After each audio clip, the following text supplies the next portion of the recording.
Salut à tous, alors c'est Frédéric de la Vie. Alors ce soir je voulais faire une petite vidéo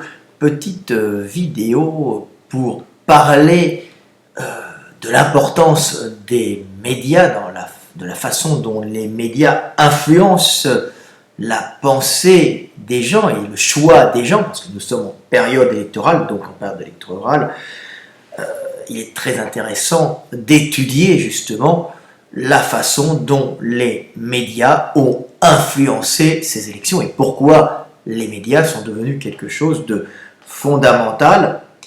dans les élections, dans toutes les élections, dans le fait de choisir des candidats, et pourquoi les gens décident souvent de faire et de voter en fonction de ce que disent les médias, bien que souvent, ils savent au fond d'eux-mêmes que leurs choix ne sont pas de justes choix. Alors, on va redescendre, on va essayer de comprendre, de redescendre dans le temps, de comprendre pourquoi les médias ont tant d'influence sur la pensée et le choix des gens, et pourquoi les gens font et votent et disent comme tout le monde, à partir de leur moment où on leur dit que ce choix est juste car tout le monde fait ce choix, ce qui n'est absolument pas forcément la vérité, parce que ce n'est pas parce que tout le monde fait un choix X que ce choix X sera bon pour le groupe. Mais la grande puissance des médias, c'est justement de persuader les gens que ce choix est bon. Et les gens font ce choix le plus souvent, pas parce qu'ils sont persuadés que ce choix est bon, mais parce qu'ils veulent faire et ils font comme le groupe fait en général. Pourquoi? Tout simplement parce que si vous ne faites pas comme le groupe, vous risquez d'être rejeté par le groupe. Donc l'important pour bien des gens, c'est de se conformer à la volonté populaire, et celui qui arrive à faire croire que la volonté populaire est de voter pour telle personne, celui-là aura de grandes chances de faire élire la personne qu'il désire. Donc, il fait élire la personne qu'il désire, donc les médias font élire la personne qu'il désire, sur le fait que les gens ont très peur de ne pas faire comme les autres et de ne pas penser comme les autres, de peur d'être rejetés par le groupe. Car le groupe est le garant de la survie de l'individu. L'homme étant l'animal social par excellence, il ne peut pas vivre seul. Ce n'est pas un ours capable de supporter la rudeur de l'hiver tout seul, de manger tout seul, de s'engraisser tout seul, et simplement sortir de sa tanière à la belle saison pour aller chercher une compagne ou un compagnon pour transmettre la vie. Non, l'homme a conquis le monde justement par son hyper-sociabilité et par le partage des tâches. Déjà le partage des tâches homme-femme, et ensuite le partage des tâches dans une vie sociale où chacun a un rôle spécifique et très technique qui lui est donné, rôle qui lui est donné par son éducation, ses qualités, mais aussi son éducation et son imbrication dans un système culturel où il prend progressivement sa place, où il devient un rouage d'un tout qu'on appelle la société, et cette société très complexe, permet à l'homme justement de conquérir le monde et d'être, on va dire, le super prédateur ou l'être par excellence, la conscience qui domine la planète. Voilà. Donc, on s'aperçoit donc que posséder les médias permet justement d'influencer le peuple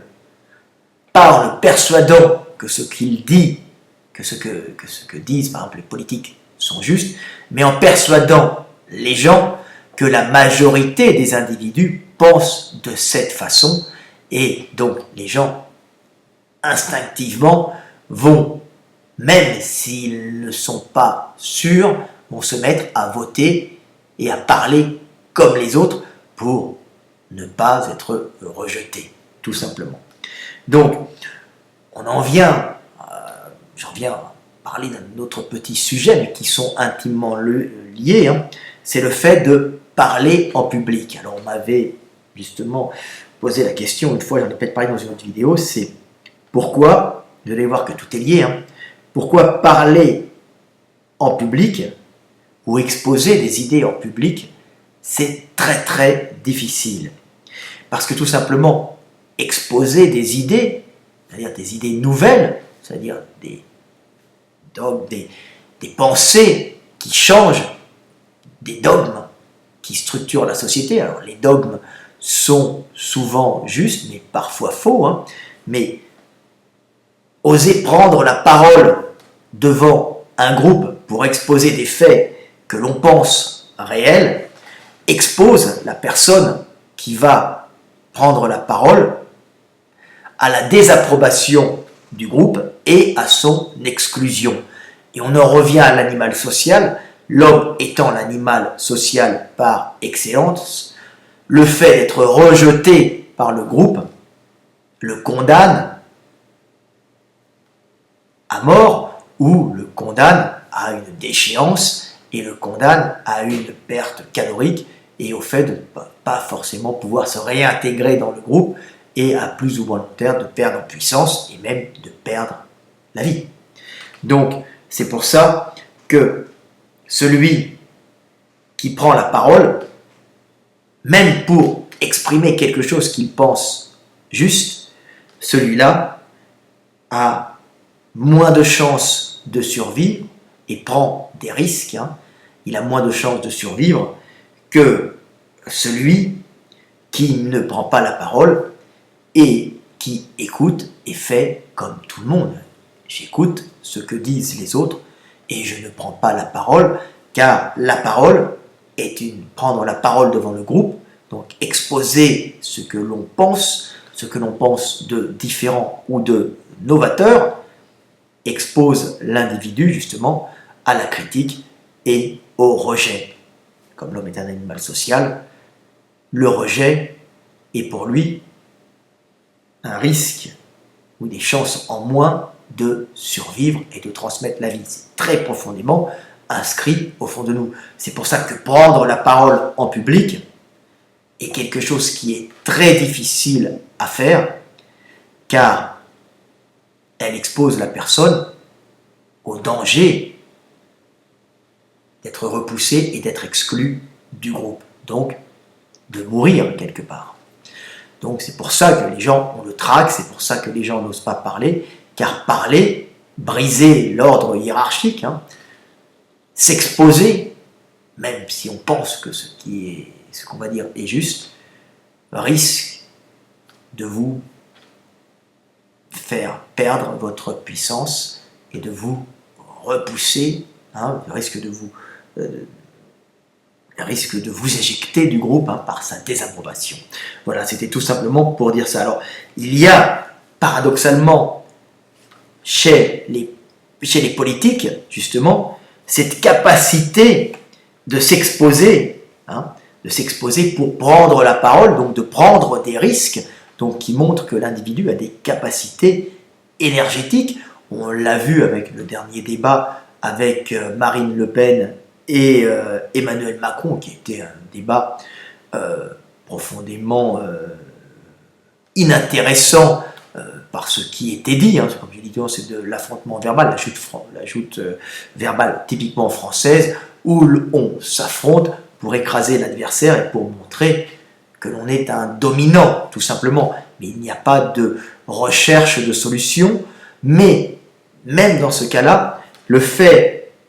de s'exposer, le fait de prendre la parole est quelque chose qui est très dur, car il expose la personne à être rejetée. C'est une capacité, si vous voulez, d'être un politique, c'est une capacité d'avoir le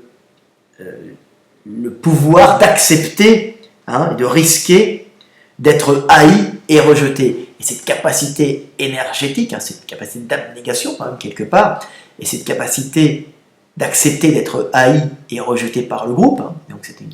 capacité d'accepter quelque part la mort, puisque c'est très profond, on ne meurt plus maintenant quand on est rejeté par le groupe, mais pendant des milliers et des milliers d'années, être rejeté par le groupe, c'était la mort, puisque l'homme était un animal social par excellence, et que l'univers était hostile, donc être rejeté par le groupe, c'est mourir, puisque l'homme n'est pas capable de survivre seul, puisque les tâches sont partagées et les fonctions sont divisées entre individus, donc chacun étant hyper spécialisé, il n'a pas la capacité de survivre dans la nature qui demande, survivre seul, demande justement une capacité d'être quelque part multifonction sans être hyper spécialisé. Voilà. Donc, les politiques fascinent par leur puissance et leur capacité à s'exposer et prendre des risques. Hein. Voilà. C'est pour ça que les hommes considèrent qu'ils ont du charisme. Ils ont du charisme car ils osent aller devant les autres, ils osent parler, ils osent prendre des risques, même si bien sûr ils font la plupart du temps ça, pas pour le bien du groupe, mais pour avoir le pouvoir, et le pouvoir, si vous voulez, augmente la capacité des individus d'accumuler de l'énergie et de transmettre la vie, puisque le pouvoir, à la base, qui était l'exercice du pouvoir, était une action typiquement masculine, hein, le fait de gérer et de diriger le groupe était donné à l'homme, pas parce qu'il est plus intelligent, mais parce que l'homme avait pris comme fonction de conquérir le monde et d'aller à la recherche de la calorie, donc de maîtriser le monde qui l'entourait, parce que la femme était 100% occupée par le fait de donner la vie et d'éduquer des petits à croissance lente parce qu'ils ont un énorme cerveau qui prend toute l'énergie du développement du fœtus et qui fait que ce sont des êtres physiquement pas encore terminés qui sortent et qui ont justement un gros cerveau qui a pris toute l'énergie du développement physique, et ce cerveau sera ensuite modelé par une longue éducation qui permettra justement à cet individu de s'intégrer dans un groupe et ses interactions. Donc c'est pour ça que les femmes restaient à la maison, donc n'étaient pas dans l'exercice du pouvoir, restaient près du foyer, et que les hommes, eux, avaient cet exercice du pouvoir, car ils n'avaient pas à s'occuper de ces petits à croissance lente, ils n'avaient qu'à s'occuper d'aller chercher la calorie pour l'amener à la femme et ses petits, et surtout de maîtriser le monde qui les entourait pour ramener cette énergie et ces calories à ses petits et de prendre les décisions pour le groupe. Voilà. Donc voilà un peu pourquoi les politiques fascinent et pourquoi les politiques sont des hommes, car ce sont en général, hein, il y a aussi des femmes, ce sont des individus qui ont cette capacité énergétique de se sacrifier pour prendre la parole et prendre des décisions, c'est de risquer de se sacrifier, hein, de risquer la désapprobation du groupe et de risquer l'exclusion du groupe en apportant de la modernité dans leurs propos. Et apporter de la modernité dans ses propos, c'est très dur, hein, c'est très dur de prendre le pouvoir, car nous avons cette énergie, hein, on va dire, nous avons ces blocages, hein, ces inhibitions, hein, de survie qui nous empêchent justement d'aller prendre la parole et d'aller essayer par cette parole de prendre le pouvoir, c'est-à-dire le pouvoir d'influencer le groupe et de le diriger, tout simplement. Donc voilà, Voilà pourquoi les politiques fascinent, voilà pourquoi la parole, prendre la parole terrorise, voilà pourquoi les hommes sont fascinés par les hommes qui sont capables de braver ces inhibitions qui sont profondément inscrites en nous. Donc le fait de braver ces inhibitions qui sont profondément inscrites en nous montre aussi que l'individu a des capacités énergétiques supérieures à la moyenne, car il a été capable de passer par-delà ces inhibitions qui feraient qu'il soit rejeté du groupe. Mais d'un autre côté, le fait de ne pas prendre la parole, de ne pas s'exposer, augmente sensiblement, on va dire, les chances de survie, mais n'augmente pas forcément les chances de transmettre la vie, car tout cela s'équilibre. Le fait de prendre la parole, le fait de prendre le pouvoir, augmente vos chances d'être rejeté du groupe, donc de mourir sous peu de temps, une mort sociale, mais une mort sociale c'est aussi une mort à plus ou moins long terme, puisque en étant rejeté du groupe, vous n'aurez pas de femme, puisque le pouvoir, c'était les hommes qui prenaient le pouvoir, et donc vous ne transmettrez pas la vie. Mais si par hasard, vous arrivez à prendre le pouvoir, ce pouvoir de diriger le groupe,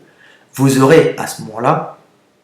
le pouvoir d'accumulation calorique, car le groupe vous nourrira, ce que recherchent les politiques en fin de compte, mais aussi le pouvoir d'avoir les femmes, car les femmes se donnent aux hommes de pouvoir, donc aux hommes qui ont la capacité d'accumuler plus d'énergie,